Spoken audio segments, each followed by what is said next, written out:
When it comes to tactical painting, a really good tool, not just dry brushing but also shades are actually really good to help sort of get things looking lively without all that effort. So coming along with our Agrex Earth shade, which is a nice shade, I do like this one.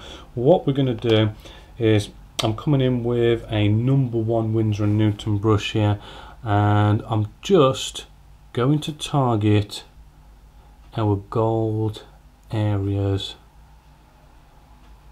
like so.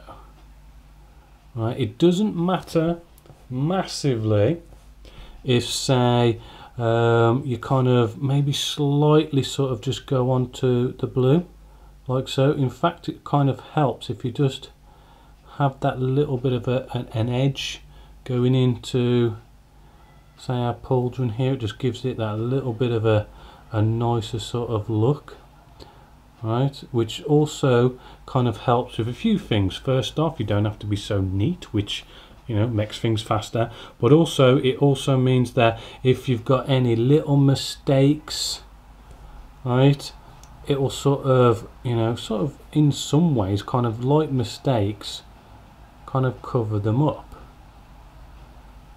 right? So it does help in a lot of ways like so. So I'm just doing these couple of items here, a little parchment, our gold bits, and that should be our Agrex Earth shade.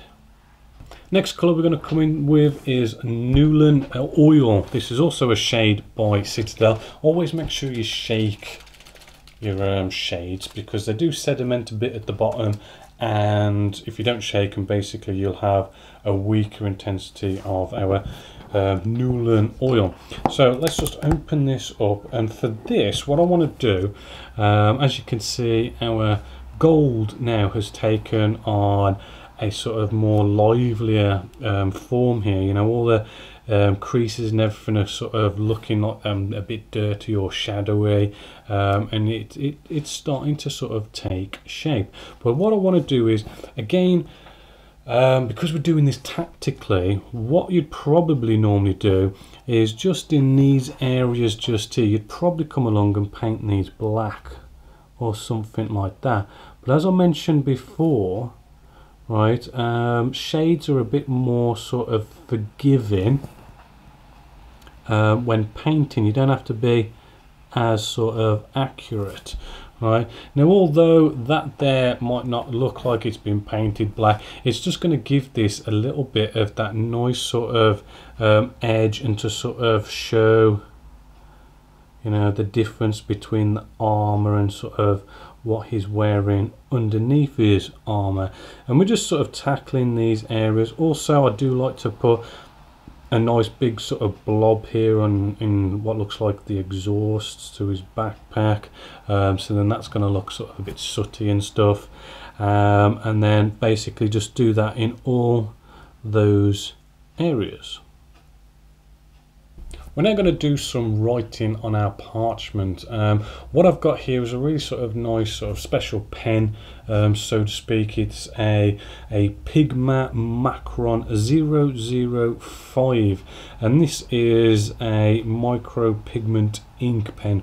Right, now the 005 means that the nib on this is really small, which is just what we want to sort of write on our parchments. Now when we do this, right, we just want to sort of do basically lots of squiggly lines, almost sort of tapping a bit stuttery, right, just like so.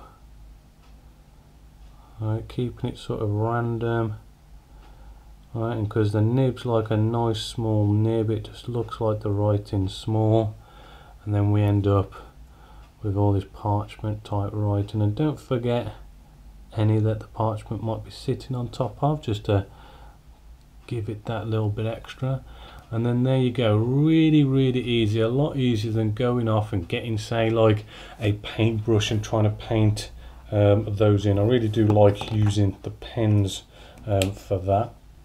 Right, continuing with the eyes now, I'm going to come in with a glaze, a blood letter glaze. This nice red glaze should be really good to sort of bring out our eyes just here. So I'm just now going to get a bit of this on the end of my paintbrush, not too much because you don't want a big blob and then it just goes everywhere, but very carefully holding the model nice and steady. Right, or as best as way that makes it as steady as possible for you, and we could just paint this on there like so.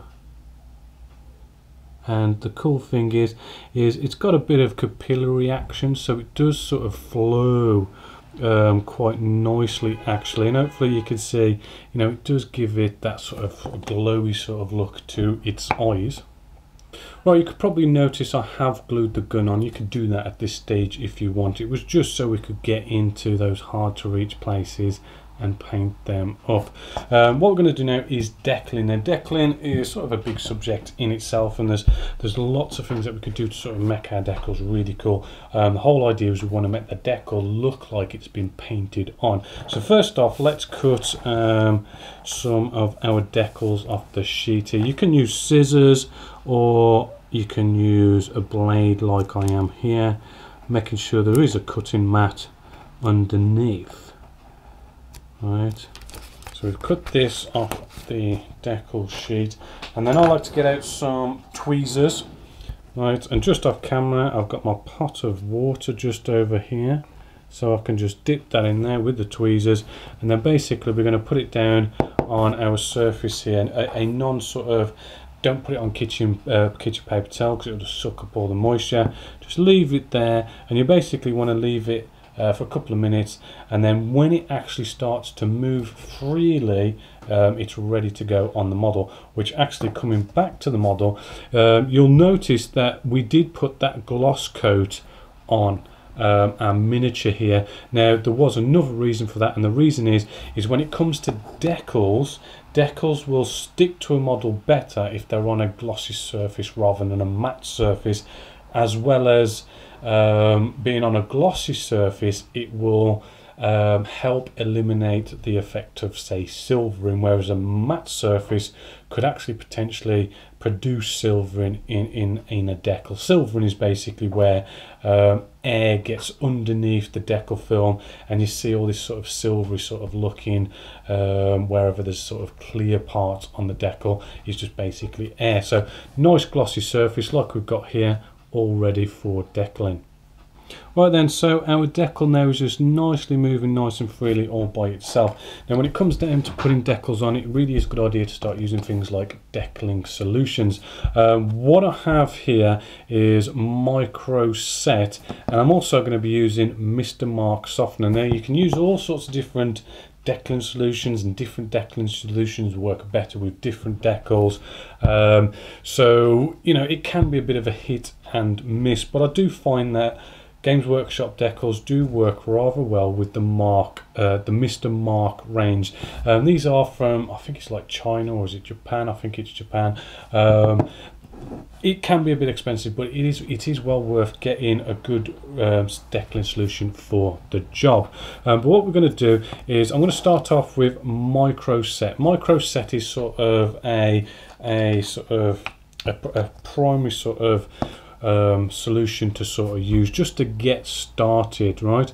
Because what it will do is it will start to slowly soften the decal up, but at the same time it will give our decal a bit more adhesiveness to it. So I'm just painting this onto our pauldron first, and then with my paintbrush, and by the way I use the same paintbrush for decaling all the time so we don't sort of, you know, have any sort of cross contamination, and I'm just actually using my paintbrush to pick up our decal just here. You can slide it on if you so wish, right? And I've just put that on nicely, right? Just letting it go down.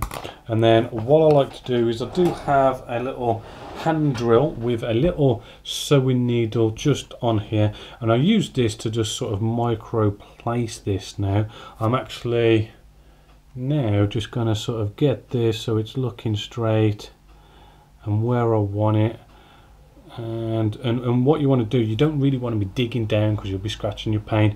You can just literally just lightly touching it. It doesn't take much at all to move it.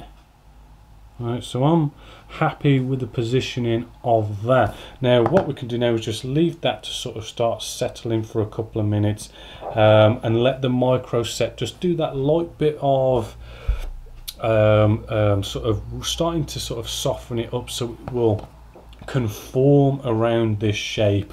It's not going to do as good a job as the Mr. Mark softener, but if we use Mr. Mark softener first, right, it would wrinkle up a lot, because this is like more powerful, more potent, and it can really make the decals sort of start to stick and wrinkle up, and basically you might not have enough time to position it right. So this just kind of gets the ball rolling, but allows you to be able to position it and gives you time to position it like I've just done there. And you basically want to do that with all the rest of your decals.